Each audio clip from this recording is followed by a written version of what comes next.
PDF के लिए Telegram join करें। डिक्टेशन स्टार्ट होगा 5 सेकंड के बाद।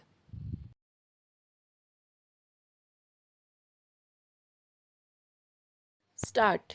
महोदय, वर्तमान में ज्ञान विज्ञान के जगत में जो तेजी से प्रगति हो रही है, उसके साथ मेल कराने के लिए हिंदी भाषा को काफ़ी सीमा तक उदार होना ज़रूरी है।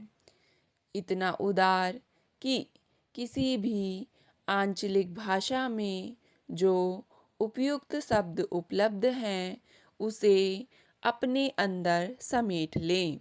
इसमें एक तो लाभ यह होगा कि बाकी भाषाओं के लोग जब यह अनुभव करेंगे कि उनकी भाषाओं के शब्द भी हिंदी भाषा में उपलब्ध हैं, तो उनमें राष्ट्रीय अखंडता की चेतना बनी रहेगी और हिंदी अधिक से अधिक व्यापक होती जाएगी।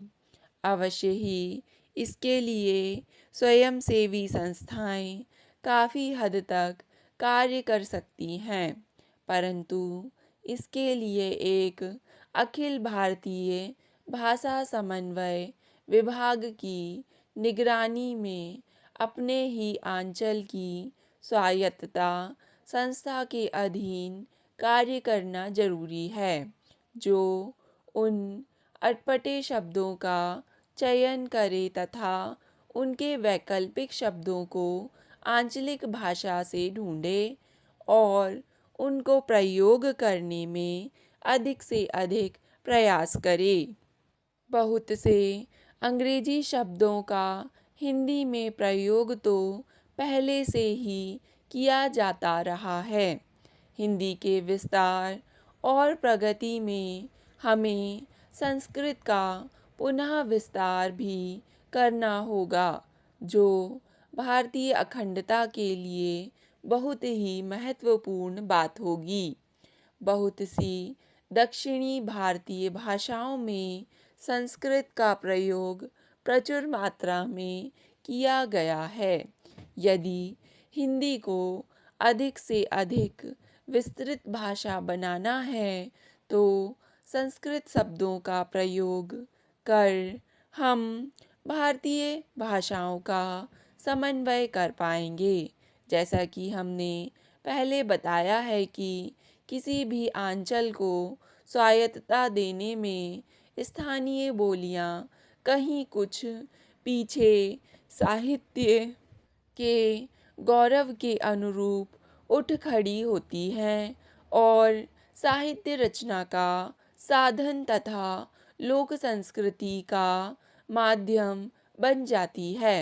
परंतु यह बात हमें भूलनी नहीं चाहिए कि मूल अर्थात संस्कृत के साथ इन भाषाओं की श्रृंखला एकाएक टूट नहीं जाती। आंतरिक चेतना में तो ये भिन्न भाषाएं संस्कृत के ही अलग अलग विकास हैं, परंतु बाह्य चेतना में भी इसका संयोग तथा प्रयोग बनाए रखना आवश्यक है। अर्थात मूल के साथ जुड़ने के लिए हमेशा भिन्नताओं को एक विपरीत स्रोत की भी आवश्यकता होती है। संस्कृत का प्रसार इसलिए भी ज़रूरी है कि यह भाषा मूल रूप से सब भाषाओं की जननी है। राष्ट्र तब तक स्वतंत्र नहीं कहला सकता जब तक वह दूसरे राष्ट्र की भाषा का परित्याग नहीं कर देता।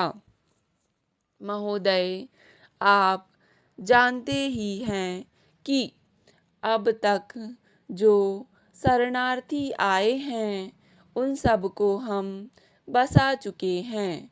यद्यपि हमारा देश गरीब है और बाहर से भी हमें बहुत थोड़ी मदद मिली है, फिर भी हमने शरणार्थियों को बसाया है।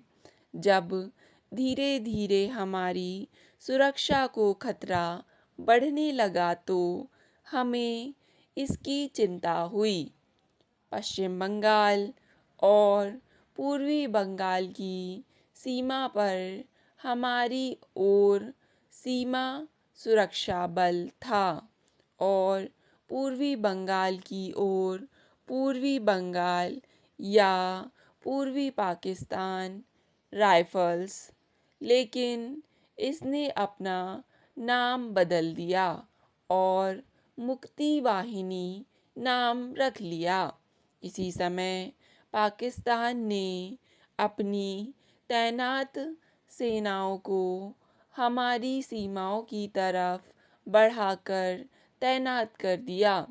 पश्चिम में ये कश्मीर, पंजाब, राजस्थान और गुजरात की सीमा की ओर बढ़ आईं। जब पाकिस्तान की सेनाएं कश्मीर की सीमा पर पहुंच गईं तो हमने संयुक्त राष्ट्र संघ पर्यवेक्षकों का ध्यान इस तरफ खींचा। उन्होंने हमें बताया कि पाकिस्तान की सेनाएं प्रशिक्षण अभ्यास कर रही हैं। इस पर कौन विश्वास कर सकता था? क्या वह देश जो पाकिस्तान के 3 आक्रमणों का शिकार बन चुका हो, इस पर विश्वास कर सकता था? हमारे देश की सुरक्षा को खतरा बढ़ता गया, लेकिन फिर भी हमने 10 दिन तक कोई कार्रवाई नहीं की। 10 दिन के बाद हमने भी अपनी सेनाएं सीमा की ओर बढ़ाईं।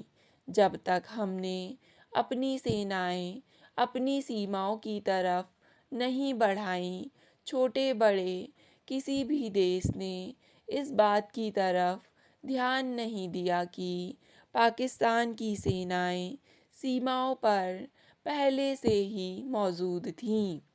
उन्हें हमारे देश की सुरक्षा को उत्पन्न खतरे की कोई चिंता नहीं थी और ना ही इस बात की कि उन्हें इस बारे में कुछ करना चाहिए। कोई इस बारे में कुछ नहीं बोला।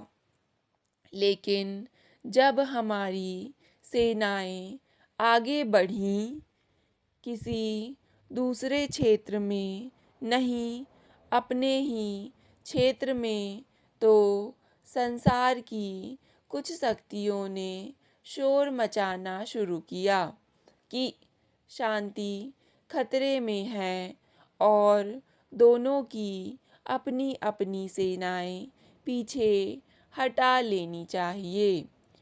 तो क्या हम इसे मान सकते थे, जिसमें जिम्मेदारी की भावना है?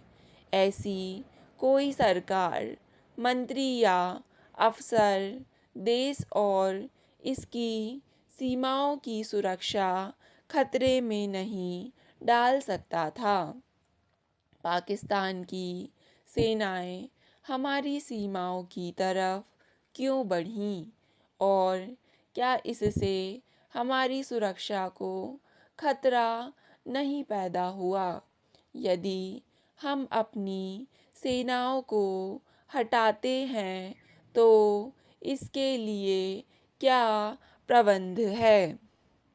महोदय, यह चीज़ इन सुंदर और ओजस्वी साहित्य में से प्रत्येक पर भिन्न भिन्न छाप लगा देती है, जो एकता में भी समृद्ध विविधता का स्रोत है। कोई भी व्यक्ति अपने विचारों की अभिव्यक्ति जितने अच्छे तरीके से अपनी मातृभाषा में कर सकता है, उतनी अन्य भाषा में नहीं।